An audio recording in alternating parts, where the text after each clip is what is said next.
कर्ण और अर्जुन दोनों ही महाभारत काल के श्रेष्ठ योद्धा थे। दोनों ही धनुर्विद्या में निपुण थे। अगर दिव्य अस्त्रों को इन दोनों से अलग कर दिया जाए और तब इनकी तुलना महाभारत के समस्त पर्वों के संदर्भ से की जाए तो इन दोनों में कौन आगे था? आज इस वीडियो में हम यही जानेंगे कि इन दोनों में बिना किसी दैवीय अस्त्रों के कौन बड़ा योद्धा था। तो वीडियो को अंत तक अवश्य देखें। अगर आज का ये वीडियो पसंद आए तो इसे लाइक और चैनल को सब्सक्राइब अवश्य करें। सर्वप्रथम बात करते हैं जब अर्जुन और कर्ण दोनों ही गुरु द्रोण से शिक्षा ले रहे थे। महाभारत के आदि पर्व अध्याय 131 के अनुसार गुरुकुल में कर्ण सदा अर्जुन से लाग द्वेष रखते थे और अत्यंत अमर्ष में भरकर दुर्योधन का सहारा ले पांडवों का अपमान किया करते थे। और वहीं अर्जुन सदा अभ्यास में रहने से धनुर्वेद की जिज्ञासा, शिक्षा और बाहुबल की दृष्टि से उन सभी शिष्यों में श्रेष्ठ एवं आचार्य द्रोण की समानता करने योग्य हो गए थे। अर्जुन वहां रात में धनुर्विद्या का अभ्यास किया करते थे।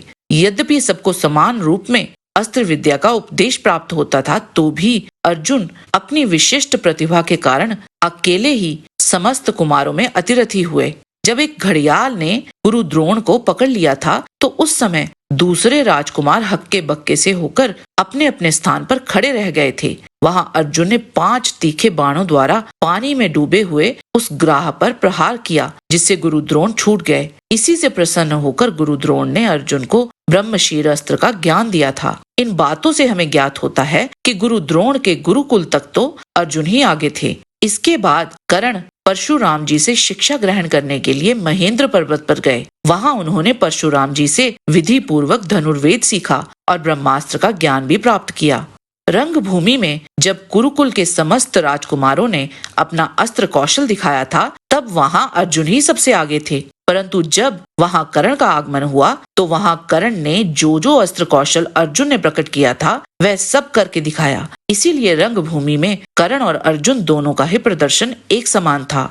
गुरु दक्षिणा युद्ध की बात करें तो जब गुरु द्रोण ने गुरु दक्षिणा के लिए अपने शिष्यों को बुलाकर उनसे राजा द्रुपद को युद्ध में कैद करके उनके पास लाने को कहा तब सब राजकुमार युद्ध के लिए उद्यत हुए। दुर्योधन, कर्ण, युयुत्सु, दुशासन, विकर्ण आदि ये सब पहले पांचाल देश में जा पहुंचे। उनको देख राजा द्रुपद युद्ध के लिए आगे आए। वहां राजा द्रुपद ने समस्त राजकुमारों को अपने बाणों से भीन डाला था। कर्ण के समस्त अंग क्षत विक्षित हो गए थे। कर्ण सहित बाकी कौरव योद्धा युद्ध से पीछे हट गए थे। तब अर्जुन ने भीम तथा नकुल सहदेव को साथ लेकर द्रुपद पर धावा बोल दिया। वहां अर्जुन ने धनुर्वेद का ऐसा प्रदर्शन किया था कि साधारण बाणों से राजा द्रुपद और सत्यजित सहित समस्त पांचाल सेना को पीड़ित कर दिया था। अंत में द्रुपद को बुरी तरह पराजित कर अर्जुन ने द्रुपद को बंदी बनाकर गुरु द्रोण को सौंप दिया था। द्रौपदी स्वयंवर की बात करें तो महाभारत के लगभग सभी विश्वसनीय अनुवादित संस्करणों के अनुसार कर्ण द्रौपदी के स्वयंवर में विफल हो गए थे और वहीं अर्जुन ने धनुष उठाकर लक्ष्य को भेद दिया था। स्वयंवर के उपरांत जब कर्ण और अर्जुन आमने सामने आए थे तो यह इन दोनों की पहली भिड़ंत थी। वहां सर्वप्रथम अर्जुन ने साधारण बाणों से ही कर्ण के कई अंगों को भीन डाला था जिससे उन्हें मूर्छा आने लगी। कर्ण ने भी अर्जुन के कई बाणों को काट डाला था। दोनों में कौन बड़ा था कौन छोटा ये बताना असंभव था। अंत में कर्ण बोले, आप मूर्तिमान धनुर्वेद हैं या परशुराम, अथवा आप इंद्र हैं या आप स्वयं साक्षात विष्णु हैं, ऐसा मैं समझता हूँ। तदंतर ब्रह्म तेज को अजेय मानते हुए कर्ण युद्ध लड़ने से हट गए थे। यहाँ लगभग एक सा ही पराक्रम था इन दोनों का। अब बात करते हैं विराट युद्ध की। यहाँ अर्जुन ने अकेले ही समस्त कौरव योद्धाओं से युद्ध लड़ा था। विराट युद्ध के प्रथम दौर में किसी भी दैवीय अस्त्रों का उपयोग नहीं किया गया था, परंतु फिर भी अर्जुन ने अपने साधारण बाणों से कर्ण के सभी मर्म स्थानों को बीन डाला था। घोष यात्रा में कर्ण ने सर्वप्रथम अपने साधारण बाणों से ही हजारों गंधर्वों को मार गिराया था, परंतु बहुत अधिक संख्या में गंधर्वों ने उन्हें घेर लिया। तब उन्हें पीछे हटना पड़ गया था, जिस कारण गंधर्वों ने दुर्योधन को बंदी बना लिया था और फिर युधिष्ठिर के कहने पर अर्जुन गंधर्वों से युद्ध करने के लिए वहां आए और यहाँ अर्जुन ने अपने बाणों के जाल से गंधर्वों को आकाश में ही फांस लिया था और आसमान में ही गंधर्वों को अपने बाणों से मारने लगे। इसके बाद गंधर्व राज चित्रसेन को भी पराजित कर अर्जुन ने दुर्योधन को छुड़ा लिया था। 17वें दिन के अंतिम युद्ध में कर्ण का प्रदर्शन हर प्रकार से उच्च कोटि का था। चाहे साधारण बाणों से किए गए प्रहार हों या फिर दिव्यास्त्रों का उपयोग हो। परंतु अगर हम संपूर्ण महाभारत के कुछ बिंदुओं को ध्यान में लाएं, तो अर्जुन ने जो धनुर्वेद का महान कौशल प्रकट किया था, वैसा प्रदर्शन और कोई भी धनुर्धर नहीं दिखा पाया था। और इस बात का प्रमाण निम्नलिखित घटनाओं से हमें मिलता है। गुरु द्रोण के आश्रम से धनुर्विद्या सीखकर वो परशुराम जी से ब्रह्मास्त्र तथा भार्गवास्त्र पाने के पश्चात वह अंगराज का नरेश बनकर कर्ण ने अपनी विद्या को पूर्ण मान लिया था। इसके विपरीत अर्जुन ने सीखना कभी नहीं छोड़ा, क्योंकि उसमें सीखने की लगन थी। वे प्रतिस्पर्धा केवल स्वयं से ही रखते थे। उन्होंने द्रोण का आश्रम छोड़ने के पश्चात भी गदा चलानी गुरु द्रोण के गुरु अग्निवेश से सीखी थी।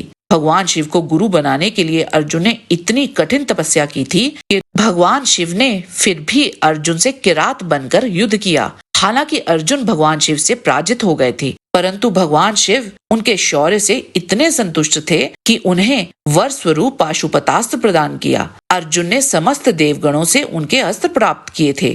प्रतिस्मृति विद्या युधिष्ठिर द्वारा व्यास जी से सीखी थी। वह चक्षुषी विद्या गंधर्व अंगार पर्ण से प्राप्त की। धनुर्विद्या में उनके जैसी विशारद अन्य किसी के पास भी नहीं थी।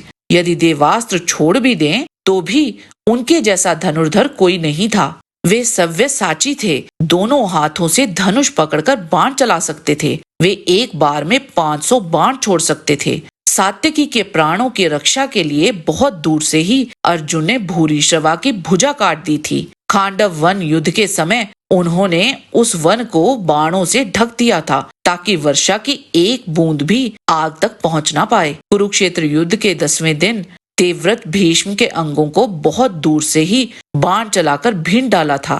वे चलते रथ से 2 मील दूर आगे और पीछे बाण चलाने में सक्षम थे। जयद्रथ के घोड़ों को दूर से ही तब मार गिराया था जब वह उनको देख भी नहीं पा रहे थे, तथा जयद्रथ का सिर काटकर निरंतर उसे आकाश में रखा, और वो भी तब जब वह कौरवों से निरंतर युद्ध कर रहे थे। वह बिना सोए बहुत देर तक लड़ लेते थे, अंधेरे में युद्ध कर सकते थे, शब्द भेदी बाण चला सकते थे। उनका निशाना सटीक था। उनके जैसी एकाग्रता, साहस और सीखने की लालसा, ये सब बिंदु ही उन्हें बाकियों से अलग बनाए रखते हैं। परंतु इसका तात्पर्य ये भी नहीं है कि कर्ण कोई छोटे मोटे योद्धा थे। कर्ण और अर्जुन दोनों ही श्रेष्ठ धनुर्धर थे।